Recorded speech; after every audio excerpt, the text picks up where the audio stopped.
존귀한 주보혈이 내 영을 새롭게 하시네.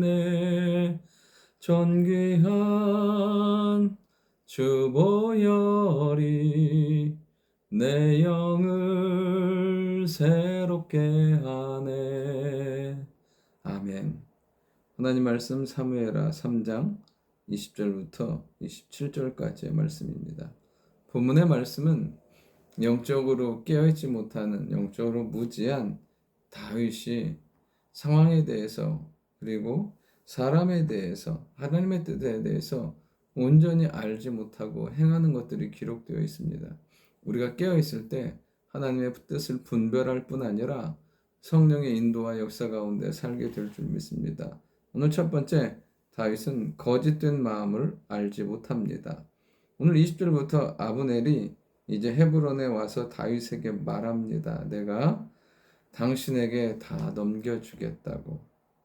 그런데 우리가 알 수 있는 것 중에 하나 무엇이냐면, 아브넬의 지금까지의 행보를 보면 이 사람은 철저히 자신의 이익과 유익을 위해서 움직이는 사람이에요.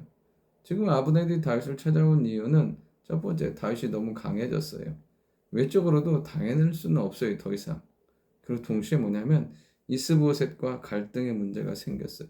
더 이상 자신의 권력을 유지할 만한 상황이나 환경이 되지 않습니다. 그래서 다윗에게 와서 말하는 거예요. 내가 넘겨주겠다고. 모든 것을 다스리게 할 수 있겠다고. 이 달콤한 말 뒤에 있는 거짓된 마음을 다윗은 알지 못하고 그 말에 마음을 빼앗겨 버립니다. 그리고 그 모든 것들을 수용하게 되는 것을 보게 돼요. 오늘 우리가 분명히 알아야 될 게 하나 있어요. 하나님께서 다윗을 지금 어디에 머무르게 하시냐면 헤브론에 머무르게 하세요. 유다 지파 경내에 있는 헤브론에게. 하나님은 그곳에서 하나님의 사람으로, 영의 사람으로 세우길 원하셨다는 거예요. 그런데 다윗은 자꾸만 외적으로 눈을 돌립니다.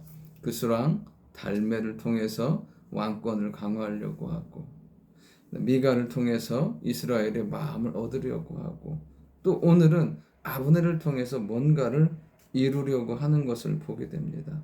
우리가 분명히 기억해야 될 것, 우리의 도움은 천지를 지으신 여호와에게서, 하나님에게로부터 온다는 사실이에요. 모든 응답과 은혜는 하나님이 우리에게 주시는 줄 믿습니다.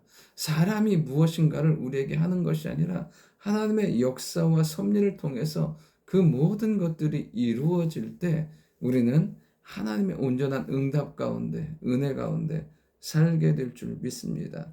두 번째, 다윗은 무슨 말을 해야 할지 알지 못한다는 것입니다. 이제 22절부터 보면 다윗이 이 아브넬을 보냈어요. 전장에서 돌아온 요압이 이 소식을 듣고 와서 다윗에게 따지는 겁니다. 왜 그 아브넬을 그냥 보냈냐고. 아브넬이 온 것은 속인 거라고 막 하면서 다윗에게 윽박지르는 것을 보게 돼요. 22절부터 25절까지 내용을 보면 왕이 마치 요압 같아요. 아무 말도 다윗에 기록되어 있지 않다는 것입니다. 사실은 지금 다윗이 요압에게 아무 말도 할 수 없었던 데는 이유가 있었어요. 무엇이냐면 지금 다윗이 하나님에게 뭘 받은 게 있는 게 아니에요. 믿음의 확신을 가지고 있는 게 아니에요. 지금 자꾸만 상황과 환경 가운데 조급함이, 두려움이, 욕심이 앞서다 보니까 하나님 주신 것도 없고 확신도 없는 거예요. 그러니까 요압에게 분명한 선을 지키게 할 수 있는 능력도 없어요. 지금 요압은 신하잖아요. 근데 그런 능력도 없어요. 그리고 그의 말을 막을 수 있는 말도 없는 거예요. 모든 권위와 능력을 상실해 버리는 것을 보게 됩니다. 오늘도 우리가 하나님 앞에 온전히 서면 하나님은 우리가 해야 할 말, 상황을 돌파할 수 있는 말씀과 은혜를 주신다는 사실이에요. 그 능력으로 우리를 살게 하세요. 오늘 다윗에게는 어떠한 권위나 능력이 있지 않아요. 그러니까 질서도 세우지 못하고 영적인 권위도 세우지 못하는 것들을 보게 됩니다.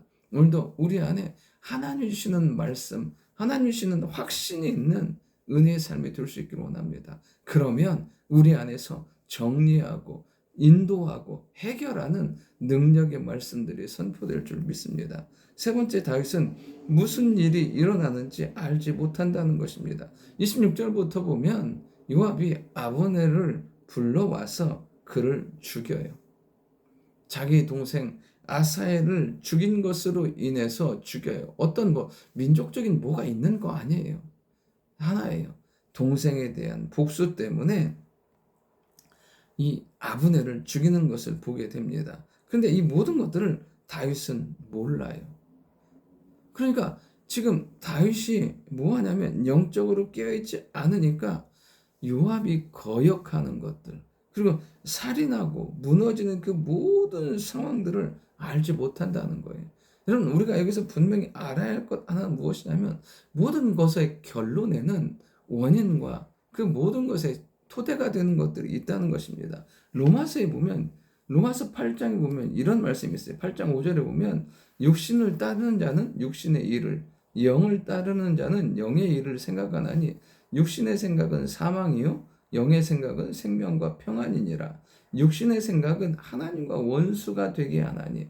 여러분, 여기서 알 수 있는 것들이 무엇이냐면 결국에는 내 삶 가운데 무엇으로 차이느냐에 따라서 말과 일과 모든 상황들이 어떻게 진행되는지를 알게 된다는 거예요. 우리 안에 성령의 열매들, 우리 안에 믿음의 열매들이 맺히는 건요, 우리가 하나님 앞에 깨어서 기도하며 나아가기 때문에 하나님 그 열매들을 맺게 만들어 주신다는 거예요.